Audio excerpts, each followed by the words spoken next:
তুমি কি সারাদিন নাচতেই থাকো? তোমার বোন কি পড়তেই থাকে? তার ভাইয়েরা কি মারামারি করতেই থাকে? সে পড়তে পড়তে ক্লান্ত, আমি পড়াতে পড়াতে ক্লান্ত।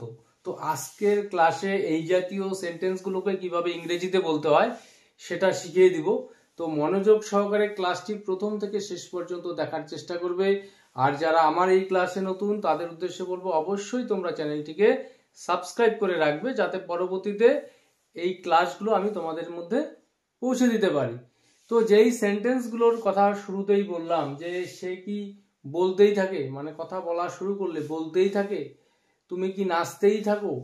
তো এই কথাগুলিকে আমরা কিভাবে বলবো? যে তুমি কি নাচো এই কথাটি একরকম, তুমি কি নাচতেই থাকো এই কথাটি আরেক রকম। তো সে কি বলতেই থাকে, তো প্রত্যেকটা সেন্টেন্স ইন্টারোগেটিভ সেন্টেন্স। তো এই সেন্টেন্সগুলোকে আমরা কিভাবে বলবো? যে সে কি বলতেই থাকে, তো এখানে subject third person singular number সে। তো যেহেতু সেন্টেন্সগুলো প্রেজেন্ট ইনডিফিনিট টেন্সের মধ্যে রয়েছে, তো ডু বা ডাজ দিয়ে আমাদের সেন্টেন্সগুলো স্টার্ট করতে হবে। তো does he or does she নিয়ে আসবো আমরা। Does she keep saying, does she keep saying, সে কি বলতেই থাকে। তো পরের সেন্টেন্সটি, সে কি খেলতেই থাকে। তো এই সেন্টেন্সটাকে আমরা কিভাবে বলবো? তো এখানেও সাবজেক্ট সে থার্ড পারসন সিঙ্গুলার নাম্বার। তো ডাজ হি কিপ প্লেইং। তাহলে এই যে সেন্টেন্সগুলো তৈরি করতে গেলে যেই সেন্টেন্স স্ট্রাকচার তোমাদের ফলো করতে হবে, শুরুতে ডু বা ডাজ, অর্থাৎ এটা সাবজেক্টের উপরে ডিপেন্ড করবে। তোমরা জানো যে subject third person singular number হলে সেক্ষেত্রে ডাজ, বাকিদের ক্ষেত্রে ডু। তারপর সাবজেক্ট, তারপর কিপ, তারপর ভার্ব উইথ আইএনজি। তো এই স্ট্রাকচার ফলো করে এই বাকি সেন্টেন্সগুলো তৈরি করছি। তোমরা একটু কেয়ারফুলি দেখার চেষ্টা করবে যে তুমি কি নাচতেই থাকো, এখানে সাবজেক্ট তুমি, তো এখানে do. Do you keep, do you keep dancing, do you keep dancing, তুমি কি নাচতেই থাকো। তো তার ভাই কি খেলতেই থাকে। তো এখানে তার ভাই, এক্ষেত্রেও subject third person singular number. তো তার ভাই কি, তো ডাজ, এখানে হিজ ব্রাদার অথবা হার ব্রাদার প্রয়োজন অনুসারে আমরা নিয়ে আসবো। তো ডাজ হিজ ব্রাদার, তার ভাই কি খেতেই থাকে। তো এই সেন্টেন্সটি 4 নম্বর সেন্টেন্সটি, তার ভাই কি খেতেই থাকে। তো does his or her brother keep eating. Does his brother অথবা does her brother keep eating, তার ভাই কি খেতেই থাকে। তো কথাটাকে যদি আমরা একটু এভাবে বলতে চাই যে তার ভাই কি শুধু খেতেই থাকে, সেই ক্ষেত্রে does his brother only keep eating, সেক্ষেত্রে অনলি শব্দটা আমরা অ্যাড করে নিব সেন্টেন্সের মধ্যে। তো পরের সেন্টেন্সটি, তার ভাইয়েরা কি মারামারি করতেই থাকে। তো এখানে সাবজেক্ট তার ভাইয়েরা, মানে অনেক ভাই। তো এক্ষেত্রে সাবজেক্ট কোন নাম্বার কোন পার্সন সেটা আগে বুঝতে হবে। তো সাবজেক্ট সে নয়, তার ভাইয়েরা, ভাইয়ের সংখ্যা অনেক। তো এখানে subject third person plural number. তো এখানে আমরা শুরুতে ডাজ নিয়ে আসবো না, এখানে নিয়ে আসবো আমরা ডু। ডু তার ভাইয়েরা, his or her, do his brothers keep fighting.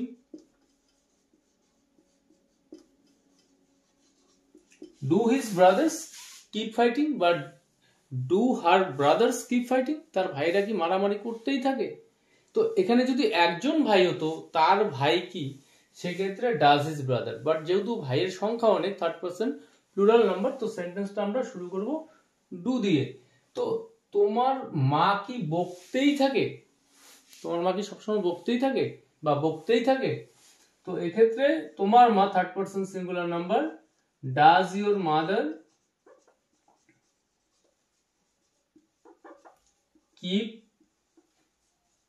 স্কোল্ডিং, does your mother keep scolding, তোমার মা কি বকতেই থাকে। তো এই স্ট্রাকচারকে ফলো করে এই জাতীয় প্রচুর সেন্টেন্স রয়েছে, তোমরা ইজিলি তৈরি করতে পারবে আশা করি এই স্ট্রাকচারকে ফলো করে। তো এরপর আরো দুটি সেন্টেন্স স্ট্রাকচার রয়েছে।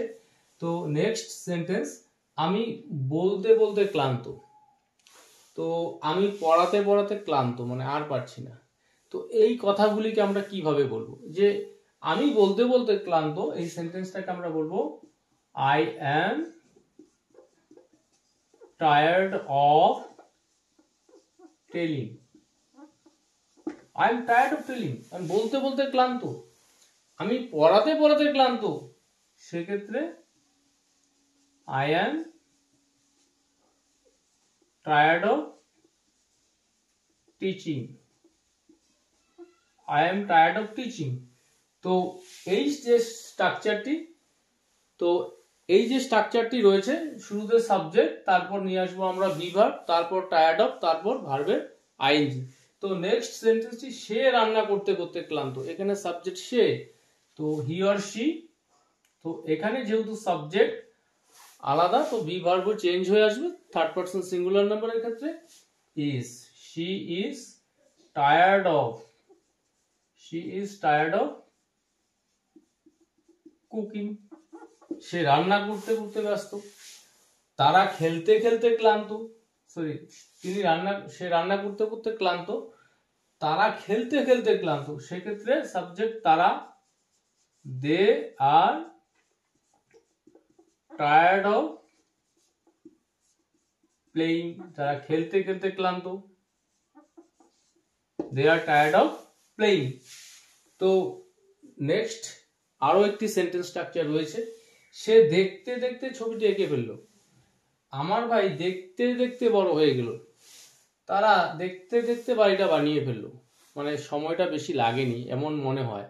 তো দেখতে দেখতেই মনে হয় মেয়েটা বড় হয়ে গেল, ছেলেটা বড় হয়ে গেল। তো এই সেন্টেন্সগুলোকে আমরা কিভাবে বলবো? যে সে দেখতে দেখতে ছবিটি এঁকে ফেললো। তো এই সেন্টেন্সটি সিম্পল পাস্ট টেন্সে রয়েছে। তো হি অর শি, ভার্বের সেকেন্ড ফর্ম আমরা নিয়ে আসবো এখানে, হি drew the picture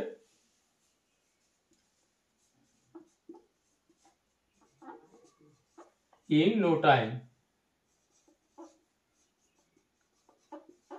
He drew the picture in no time. দেখতে দেখতে সে ছবিটা এঁকে ফেললো। আমার ভাই দেখতে দেখতে বড় হয়ে গেল। তো my brother has grown up. তো এই সেন্টেন্সটি প্রেজেন্ট পারফেক্ট টেন্সের মধ্যে রয়েছে। তো my brother has grown up, grow ভার্বের থার্ড ফর্ম এখানে আমরা ব্যবহার করব। My brother has grown up in no time. দেখতে দেখতে বড় হয়ে গেল। তো তারা দেখতে দেখতে বাড়িটি বানিয়ে ফেললো। দে, তো এখানে বিল্ড ভার্বের সেকেন্ড ফর্ম আমরা ব্যবহার করব, build the house in no time. They build the house in no time. তারা দেখতে দেখতে বাড়িটি বানিয়ে ফেললো, বেশি দিন লাগলো না।